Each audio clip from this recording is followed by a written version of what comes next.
Hi friends, I'm really excited about what I'm wearing. I made a little menswear inspired set out of this just stunning fabric that I found at a secondhand store, and I have a lot of it and I want to give it away to somebody along with some other things. So watch all the way to the end if you want to learn more about that, and check out my sewing process.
I used the Quinn Vest sewing pattern by True Bias in View A, and I just had so much fun making this vest. The vest has princess seams, so it's also a really easy pattern to fit. And if you know, True Bias patterns are drafted for a C cup, and I am definitely not a C cup. I just did a little baste fit to see how these princess seams would fit over my own bust, and I found that I just needed to take a little fabric out there. I'll show you my pattern piece for the front so you can kind of see what I did if you might have the same modification you need to make.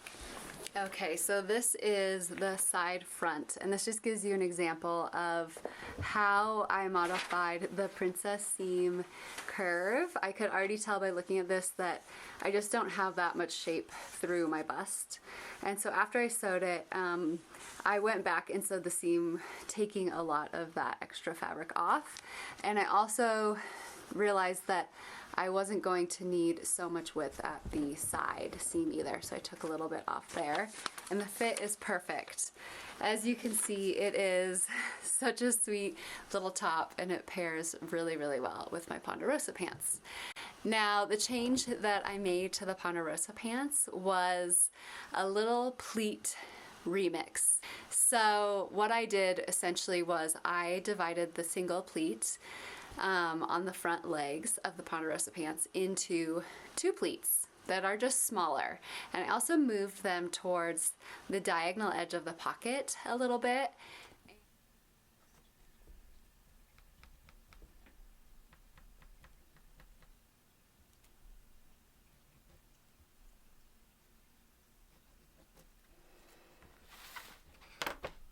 Okay, so what I've done here to modify my pleats is that I want a set of two pleats.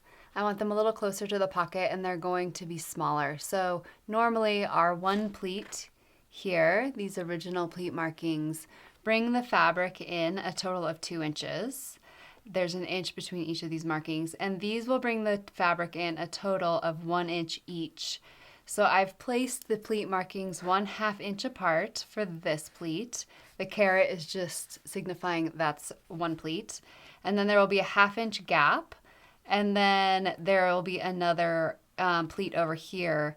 And these markings are also 1/2 inch apart. So the total fabric taken in by these two pleats will be 2 inches, which is the same as our original pleat. It's just distributed between two pleats.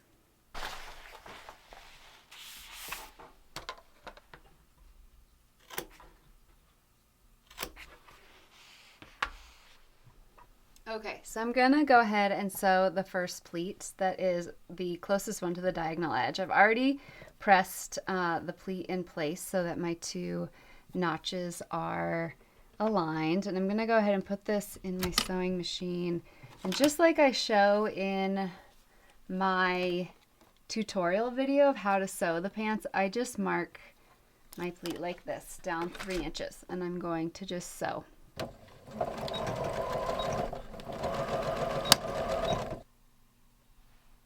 Same thing with the second pleat. I'm going to go ahead and sew that one the same way.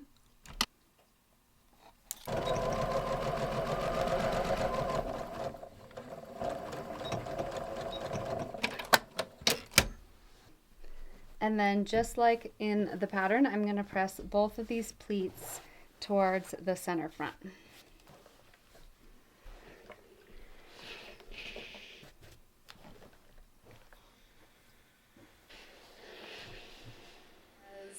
I knew I wanted this set to be dressy.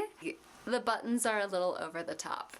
So let's talk about that. I put a poll on Instagram because I couldn't decide between these huge brass buttons and these little more muted sailor vibe buttons. And interestingly enough, everybody really wanted the muted sailor vibe, subdued sailor vibes. I just wanted the buttons to be a real statement. So I went with the big ones, and these are available for somebody in the giveaway. And I also sewed one of those large brass buttons on the Ponderosa Pants instead of snaps, and installed an inner hook and eye situation so that it appears that the button is the only closure, but you have another way of keeping things secure inside. Oh, Shuggy. That's sugar, baby. Okay, so let's talk about the fabric. This is the fabric I used. This is it after it has been washed and dried. I'm not entirely sure what the content is of this fabric. I know it is a natural fabric because I did a burn test. Okay, friends, I'm going to do a burn test on this fabric to try to figure out what it is. Just using a lighter to get one corner lit. I'll blow it out. Okay, I'm smelling what smells like burnt paper. There are no hard plasticky bits after I burn it, which would indicate polyester. It also doesn't smell like burnt hair, which would indicate it's wool. And so I am pretty sure this is a linen cotton blend. It's definitely made out of plant fibers. And yeah, you can see the burnt area. It kind of disintegrates like paper would. So that's how you do a burn test. And it washed up beautifully, it presses beautifully, and it is so light and airy in this just stunning blue, kind of a mix between navy blue and cobalt. I would say it's like admiral blue. And I would love to give this 3 yards of fabric, a copy of my Ponderosa Pants sewing pattern, and then I'll throw in a ½ yard of this really cool interfacing you saw me use. This is a beautiful, lightweight, woven interfacing. I love this stuff. I use it for every woven garment that needs interfacing. It just is really so nice to work with. And so if you are interested in entering this giveaway, please comment below. I just want to know, what is something you saw this week that delighted you? I saw a hummingbird sitting in a tree with the most brilliant ruby red breasts. What did you see? Could be anything. I'll pick one winner at random, and that information will be in the description below when I'll choose the winner, the rules for the giveaway and all of that. And I'm just so appreciative of you taking the time to enter if you're interested. Okay, so that is everything for today's video. Thank you so much for watching through to the end. Please enter the giveaway if you're interested. And if you want to grab a copy of my newest sewing pattern, the Ponderosa Pants, you can grab it at AllieOlson.com. All of this will be linked in the description box below. Happy sewing.